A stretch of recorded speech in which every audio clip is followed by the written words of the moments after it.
Hello and welcome all once again.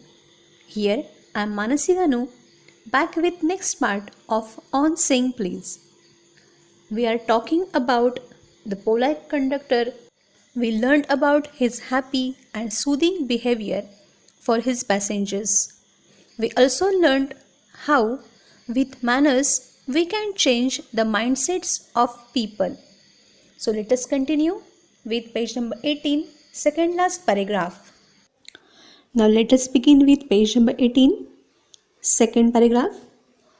I have missed him from my bus route of late, but I hope that only means that he has carried his sunshine on to another road. Narrator now missed that polite conductor who became his friend from his route, but he hopes that he is giving his pleasing service to other passengers of another road. लेखकाला आता तो त्याचा नेहमीचा conductor खूप दिवस दिसलाच नाही आहे, त्यामुळे लेखक त्याला आता मिस करतो आहे. पण लेखकाला अशी आशा आहे की कदाचित तो दुसऱ्या कुठल्या तरी रूटवरती असलेल्या प्रवाशांनासुद्धा आपली प्रेमळ आणि आनंदी सर्व्हिस देऊ करत असेल. It cannot be too widely diffused in a rather drab world.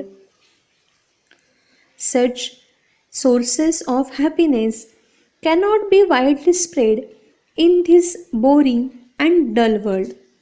He and such people cannot be for all of the people in the world.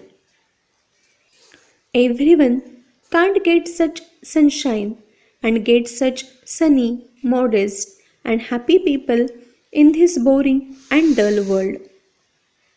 आता लेखक म्हणतो की ह्या नीरस, कंटाळवाण्या आणि प्रचंड मोठ्या अशा जगामध्ये असा आनंद पसरवलेली माणसं पूर्ण जगभर असू शकत नाहीत. सगळ्यांपर्यंत अशी माणसं समानतेने पोहोचू शकत नाही, कारण अशी माणसं खूप थोडी आहेत. And I make no apologies for writing a panegyric on an unknown bus conductor, and the narrator feels no apology for writing a praising essay about that unknown and ordinary bus conductor. आता लेखक म्हणतो की फार माहिती नसलेल्या त्या अनोळखी असलेल्या कंडक्टरबद्दल मी हा लेख लिहिला, त्याचं कौतुक मी ह्या लेखातून केलं, त्याच्याबद्दल मी माफी मागावी असं काही मला वाटत नाही.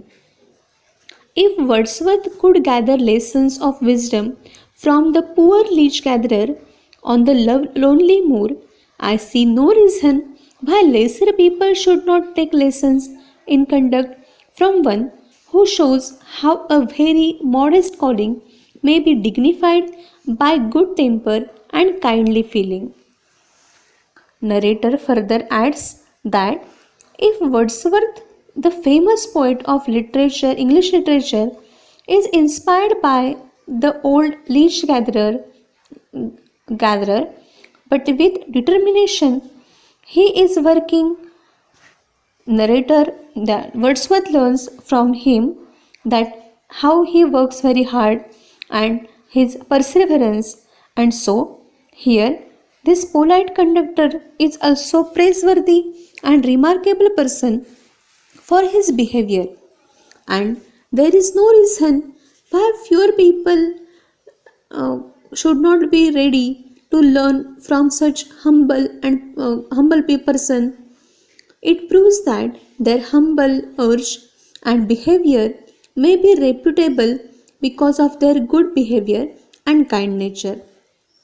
आता लेखक म्हणतो की जर वर्ड्सवर्थसारख्या महान कवीला एखाद्या सर्वसामान्य असा जळू गोळा करणाऱ्या माणसाकडून चिकाटीचे आणि निश्चयाचे घडे वर्ड्सवर्थसारखा महान कवी घेत असेल, शिकत असेल आणि त्याला कवितेतून अजरामर करत असेल, तर लेखक म्हणतो की मला हे कळत नाही की अत्यंत नम्रपणे अदबीने बोलणाऱ्या वागणाऱ्या माणसांना प्रतिष्ठित योग्य असणाऱ्यांचाही सद्भावनेने त्यांनी आदरपूर्वक त्यांना वागवलं पाहिजे आणि तशाच दयेने त्याची परतफेडही केली पाहिजे.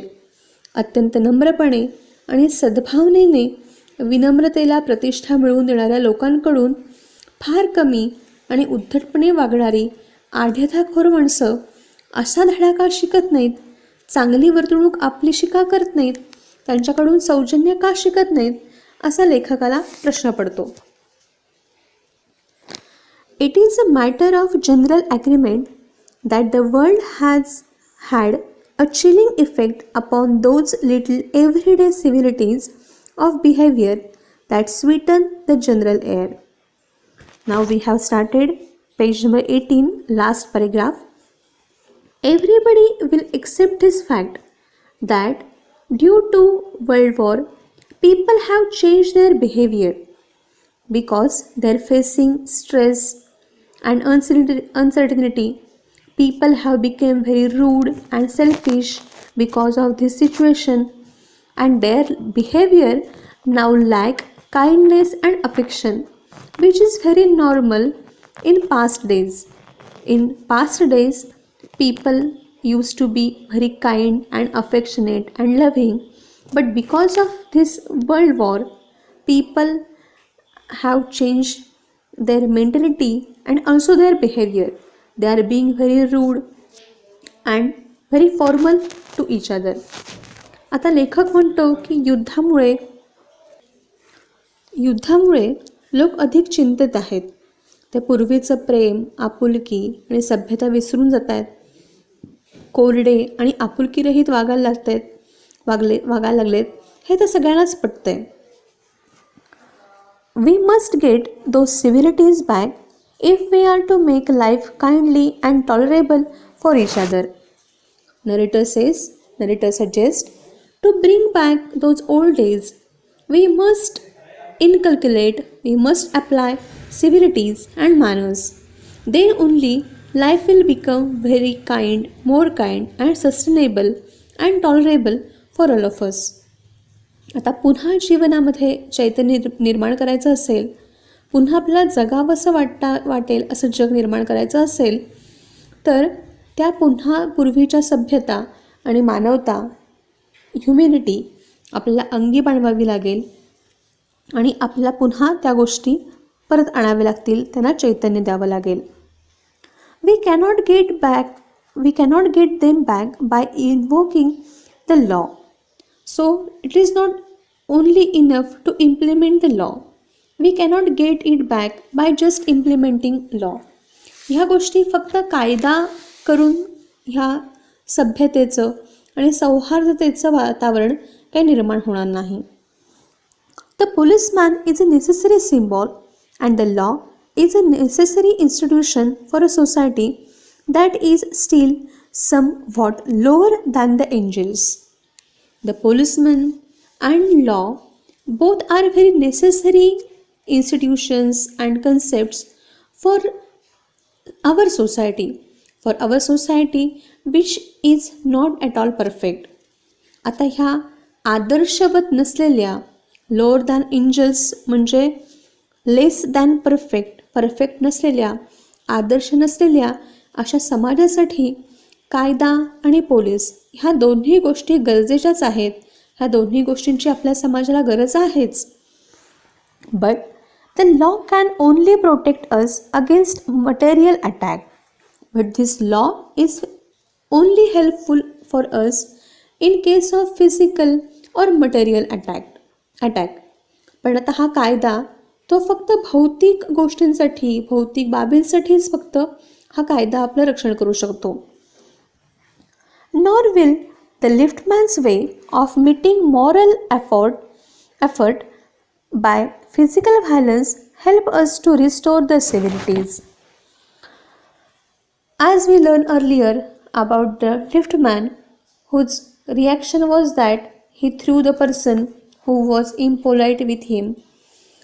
Being violent or taking law in hands, being impatient or being impolite is not the solution for this. Behaving like a liftman is not solution for this. Narrator doesn't suggest that we should be like a liftman, we should behave like a liftman. who was also impolite, to restore for his image, for his moral insult. But being violent, being impolite will not help us to rebuild our civilities. Means, tit for tat is not the answer for such people. I suggest to him that he would have had a more subtle and effective revenge if he had treated the gentleman who would not say please with elaborate politeness. त्याच्या आधी आपण translation बघूयात. लिफ्टमनसारखी रिॲक्शनसुद्धा म्हणजे शारीरिक हिंसाचाराने स्वतःच्या नैतिक अपमानाचे संरक्षण करणे अशी प्रतिक्रियासुद्धा आपल्याला सभ्यता जोपासण्यासाठी मदतीची ठरणार नाही. And narrator like to advise the liftman to take more effective and skillful revenge of the person who was harsh with him. आता लेखक त्या लिफ्टमनला असा सल्ला देऊ इच्छितो की हिंसाचारापेक्षा सुद्धा त्या प्लीज न म्हणणाऱ्या माणसाचा अधिक हुशारीने आणि परिणामकारक असा बदला घेतला जाऊ शकला असता. He would have had the victory not over the boor but over himself. By doing this, he would be able to get victory not only over that rude person but also on himself. And this history, that victory is remarkable. That would be counted as a remarkable victory. आता नैतिक अपमानाचा बदला हिंसाचाराने न घेता तो liftman त्या असभ्य माणसावरच नव्हे तर स्वतःवरही विजय मिळवू शकला असता. त्या असभ्य माणसासारखं न वागता, त्याला ढकलून न देता, त्याच्यावरती हिंसाचार न करता आपल्या मनावरती काबू ठेवून तो स्वतःवरती सुद्धा तसाच विजय मिळवू शकला असता. आणि हाच विजय महत्त्वाचा आहे असं लेखकाला म्हणावंसं वाटतं. That is the Victory that counts. The polite man may lose the material advantage, but he always has the spiritual victory. There are chances that the polite person may lose material things, but he will be peaceful and contented from his heart.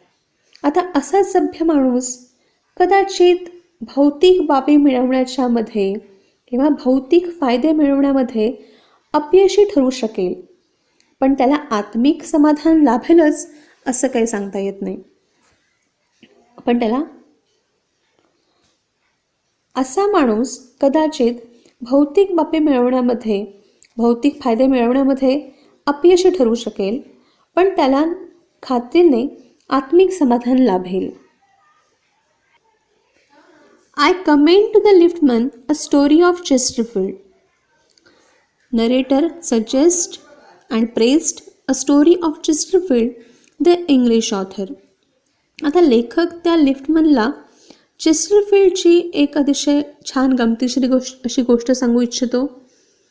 In his time, the London streets were without the pavements of today, and the man who took the wall had the driest footing. In those times, in olden times, there were no footpaths on the road, and the person who walked along the side of the wall or next to the wall could prevent himself from rubbing mud off on his legs. आता त्या काळी पूर्वी रस्त्यांलगत footpath नसायचे आणि जो माणूस रस्त्याच्या अगदी कडेने घरांच्या जवळून चालायचा त्याचे पाय चिखलापासून लांब असल्यामुळे, चिखल कमी लागल्यामुळे किंवा न लागल्यामुळे कोरडे असायचे. I never give the wall to a scoundrel, said a man who met Chesterfield one day in the street. A man who met Chesterfield one day said, using very bad word, that He never gave the place near to the wall to walk to the worthless person, to useless person. आता एके दिवशी त्याला भेटलेल्या एका माणसाने चेस्टरफील्डला असं सांगितलं की तो कधीच भिंतीजवळची जागा चालण्यासाठी एखाद्या बदमाश किंवा नीच माणसाला कधीच देऊ करत नाही. तो कधीच एखाद्या बदमाश किंवा नीच माणसाला भिंतीच्या कडेने चालू देत नाही. म्हणजे तो नेहमीच हा रस्त्यात मध्ये भेटलेला माणूस नेहमीच भिंतीच्या कडेनेच चालतो, जेणेकरून त्याचे पाय कधीच बरबटत नाहीत आणि तो कधीच दुसऱ्या माणसाला पटकन भिंतीच्या कडेने जायला जागा देत नाही. Now I always do, said Chesterfield, stepping with a bow into the road. Chesterfield, who was very humorous and very witty person, he immediately replied, but he always give the space to walk near the wall to the scoundrels, and by bending he showed the respect to that person. आता अतिशय खोडकर असलेल्या, अतिशय हजरजबाबी असलेल्या चेस्टरफील्डने पटकन बोलूनच त्या माणसाला सांगून टाकलं, तुम्ही रस्त्यावरच्या त्या भिंतीच्या जवळची जागा एखाद्या बदमाश माणसाला देत नसाल, पण मी नक्कीच देतो, असं म्हणून अतिशय सन्मान देऊन त्या माणसाला त्याने पटकन तूच बदमाश आहेस असं दाखवून दिलं आणि कुठलाही हिंसाचार न करता, ढकलाढकली किंवा मारामारी न करता त्या माणसाला बरोबर त्याची जागा दाखवून दिली. I hope the liftman will agree that his revenge was much more sweet than if he had flung the fellow into the mud. Now, narrator concludes with saying that this type of revenge, which was taken by Chesterfield, was more apt than throwing that person who was not ready, who was not willing to give him side, who was not behaving with manner. Instead of throwing him in the mud, instead of pushing him in the mud, he with only words he had done what to be done. आता त्या नरेटरने, लेखक ही कथा हे सांगून संपवतो की चेस्टरफील्डने जो त्या माणसाचा बदला घेतला, जशा पद्धतीने तो त्याच्याशी वागला, ते अधिक योग्य होतं. आपल्याला सर्वसामान्य माणसाला पटकन वाटेल की आपण जर त्या जागी असतो तर त्या आपल्याला भिंतीजवळची जागा न देणाऱ्या, आपले पाय चिखलाने बरबटवणाऱ्या आणि त्याच्याबरोबरीने आपल्याला बदमाश किंवा नीच म्हणणाऱ्या माणसाला आपण सुद्धा चिखलात लोळवायला पाहिजे होतं. पण त्याच्याऐवजी चेस्टरफील्डने त्या माणसालाच असं सांगून टाकलं की मी अशा बदमाश माणसांसाठी त्या भिंतीजवळची जागा चालण्यासाठी ठेवतो, असं म्हणून त्याने बरोबर बोलूनच त्या माणसाला त्याची जागा दाखवून दिली आणि आपल्यावरती झालेल्या शब्दांनी केलेल्या आघातांचा बदला शब्दानेच पूर्ण करून टाकला. So friends, what do we learn from this lesson? The moral of this lesson is, it is illegal to be violent for discourtesy, but in society we need to follow courtesy. We need to be courteous. We must show gratitude to people who serve us. We can spread happiness, and it is in our hands to spread civility and keep others happy and in good temper. So, let's remember this. Don't forget to like, share and subscribe the channel. Thank you for watching.